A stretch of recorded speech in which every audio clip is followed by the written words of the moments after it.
Day number 28 of the Daily Journal video series. Everyone, welcome back. My name is Herman, and this is the Daily Journal video series where every day I come on and I share lessons that I learned today. I'm documenting our journey as we try to scale our company. So I come over here and I share anything that I learned today. I'm sharing things that are unrelated to business, anything that I find cool, any lessons that I learned from the books that I'm listening to, or just anything that I've been thinking about. So today we're actually going to start away from business. So the first thing that I am going to talk about today isn't business related. And it's just, I want to document this for anybody who's experiencing the same thing, where I get this really bad muscle cramp. So I've been working out for the past couple of weeks, maybe a couple of months since I switched to a meat eating diet, primarily a lot of meat. Then I started adding fruits, some veggies, but very low carb. And so I've been eating very, very low carb, and I've been getting these muscle cramps, especially right after the gym where I work out and I'm very fatigued and I get these really bad muscle cramps where throughout my abs, they just like cramp up, and then I try to stretch my abs, and then my back cramps up, and then you're in this position where you're trying not to move. Anyway, super painful. And I have Googled this to try and see if there's an answer. So I've been taking this supplement called Element. It's just like some magnesium, potassium powder with some flavor. It kind of tastes like Gatorade, to see if it helps. And it somehow it helps a little bit, but it doesn't really. And so I've been thinking about, okay, what else can I do? So I went online and I Googled what could you do to fix cramps, and I found nothing. Everything that I found online says, well, there's some people that are more prone to getting muscle cramps and there's some that don't. And so if you're the unlucky that are prone, then you're unlucky and there's nothing you can do. And one of these days, as I was laying on the floor, just like trying to fight off this cramp that I was having, I had a couple of grapes because I wanted something sweet. I was also just exhausted from working out. And I ate a lot of these grapes, and slowly my cramp, or really quickly, my cramps started to go away, my muscle cramps. And I'm like, okay, wow, is there something to this? So I tried it again, and I also tried eating grapes before the gym, and that helped. And so I was thinking it had to do something with the carbs, with the sugar. And just yesterday, I ate rice with my dinner, and today I had very little cramps, just a little tiny bit right after the gym, just a little bit, but nothing like in comparison to the previous days. And so just wanted to put this out there for anybody who's suffering from muscle cramps. If you're eating a very low carb diet, to try and incorporate some carbs. And I know, I mean, that defeats the point of a low carb diet, but to me, I cannot do without the carb at the gym. I just get all these muscle cramps, and it's super painful. I cannot even go really hard in the gym because I don't even have that much strength, like that much resistance or endurance without having the carb. So anyway, just wanted to put this out there for anybody who it might help them. And so, yeah, just try adding some carbs and it'll reduce the cramps that you're getting. So that's the first thing that I wanted to talk about. Now let's dive into business. So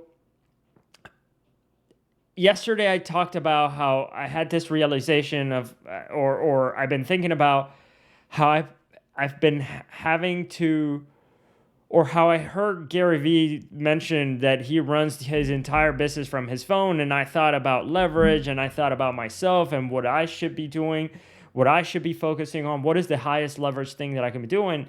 And I thought to myself, okay, I need to be focusing on setting the vision, making that vision crystal clear, defining what success looks like. What are the things that we need to do, and what are the things that we need to achieve?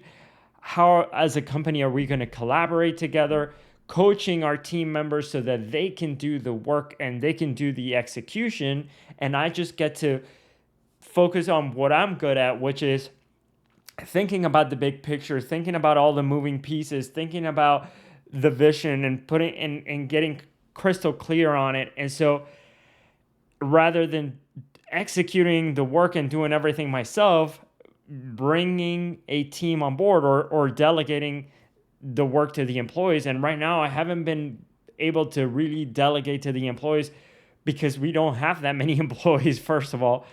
And second is, it's also the skill sets too. I didn't realize. So today what I've been doing is, because we're already advanced into, we're already really deep into the hiring process, and we have gotten a few candidates that are really good.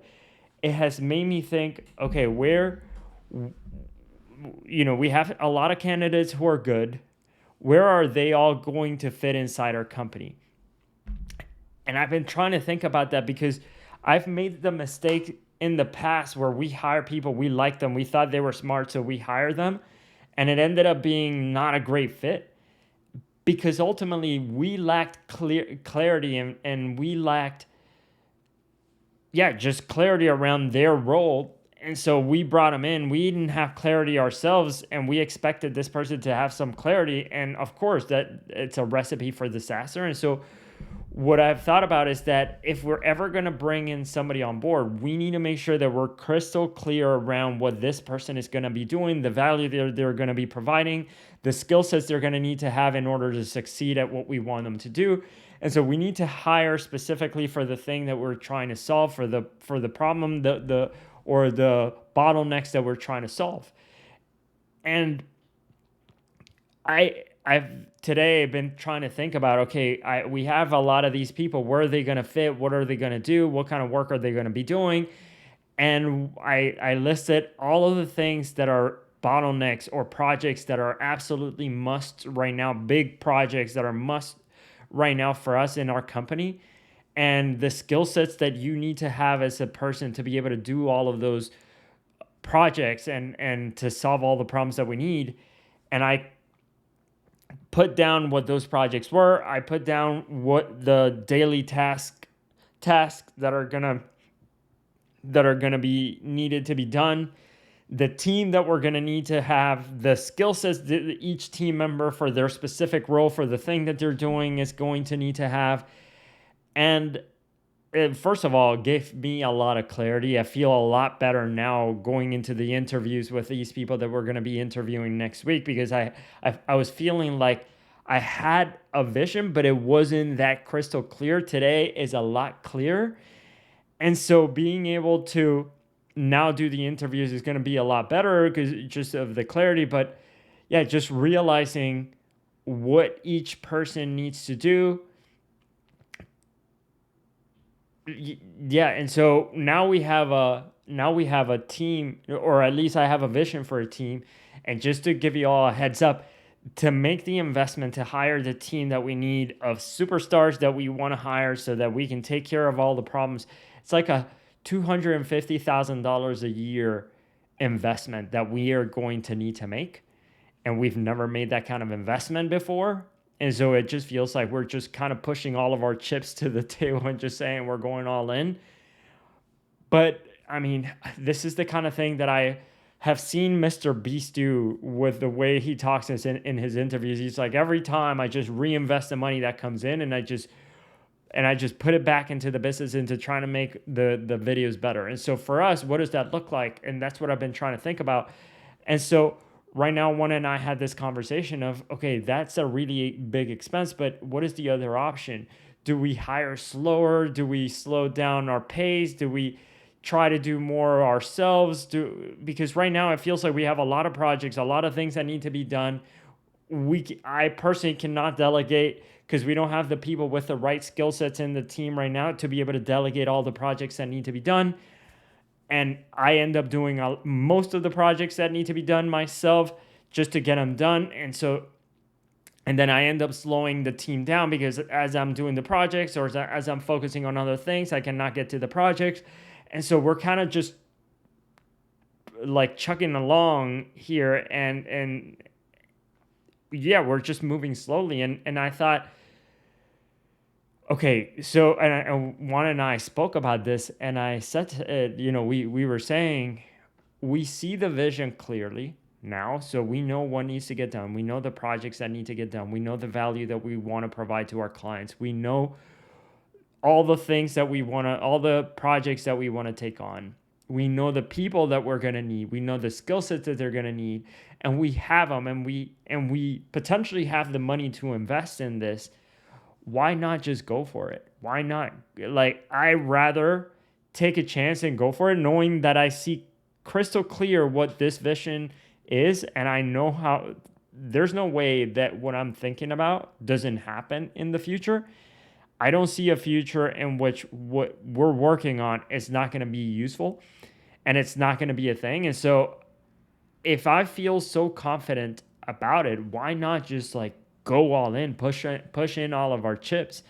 And so that being the case, that's what we're deciding to do. We're deciding we're going to make the investment, but yeah, that's it. So that's my update for today. It's just the fact that I've been getting a lot more clarity around support. Some lessons here that I've been learning is that if I'm struggling to delegate a task, it's probably because I don't have the right person to delegate that task to.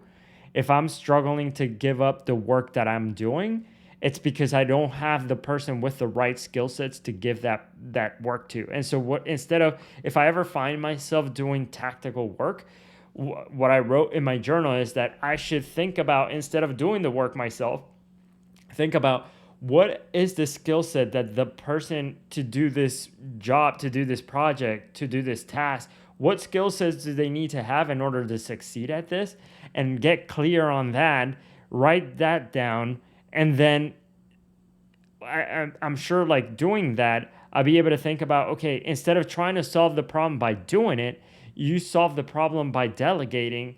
And so that's how it starts. You're doing something, and instead of doing everything yourself, you're thinking, okay, who's the person that we need to hire to get this done? Who can I delegate this to? And so I think there's a book, I've never read it, but I think the title is like Who, Not How, and so, or something like that. And so anyway, that's just what I've been thinking about, is because I'm somebody who normally thinks, okay, there's this task, I have the skill sets, I know right now, just from our team, I'm the person who's able to do all of this, so I'm just going to be the one who sits down and does it, and I'm good at it. And so I feel good that I did it. I felt like it was productive. It seemed like it's a high ROI. It seems like it's a high leverage activity, when in reality, it's not that high leverage. Like, for example, coming up with some video tutorials that all of our clients can use, that feels like high leverage because all of our clients can use them. But instead of saying like, I need to record this video and come up with the video lessons myself, I need to think about, okay, who is the person? What is the task? Okay, I need to come up with video lessons. What skill sets do they need to have? They need to be detail oriented. They need to think in terms of process. They need to be good at teaching. They need to know how to structure a lesson so that anybody can follow. They need to think in terms of, they need to be able to put themselves in the client's shoes. They need to speak in simple language. They need to be a clear speaker. And so all of these skill sets, right? And they need to understand marketing, for example. And so now I'm starting to get a picture of the person that I need to hire to be able to do this kind of things if I ever want to delegate this. And thinking about it in that way has made me think that I need to be focusing my time mostly on that, on just gaining clarity around how to solve these problems, gaining clarity around the vision of the company, gaining clarity about who needs to do what, and putting the vision forward. I'm the person who could see where we're going as a company, and then I can have the team execute. But unless they know what success looks like, unless they know what's expected of them, unless they have a clear vision about where we're going, they're not going to be able to row in any direction. So I need to be the one setting the vision.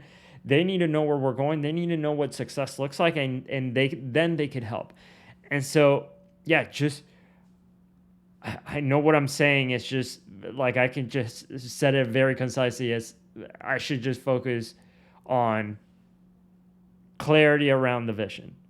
That's it. There you go. But obviously, I'm just talking through my train of thought and how I have been thinking about these problems. And so, yeah. So right now, I mean, I'm excited because I've gained some clarity around the jobs, the projects that we need to do. I have gained clarity around the team that we're going to need. I've gained clarity around the vision. And we now have these interviews with these people that we're going to be hiring from. And we have some really smart people that I think are going to really be able to help us. And once we have these people in place, this is going to be the foundation for us to then really blow up our business. At least that's what I'm thinking. So hopefully I'm right. But yeah, I just wanted to put this out there. That's what we've been focusing on. And so, yeah, I hope you've enjoyed this video. If you want to see how everything turns out, I'm updating every day, day by day, documenting here our journey. Follow along so you can see the struggles that I'm going through, my train of thought, the lessons that I'm sharing, and just I would appreciate it if you did subscribe to the channel. I think building a community here around people who have similar visions, similar passions, and things like that is really cool. So anyway, subscribe, and I'll see you all tomorrow.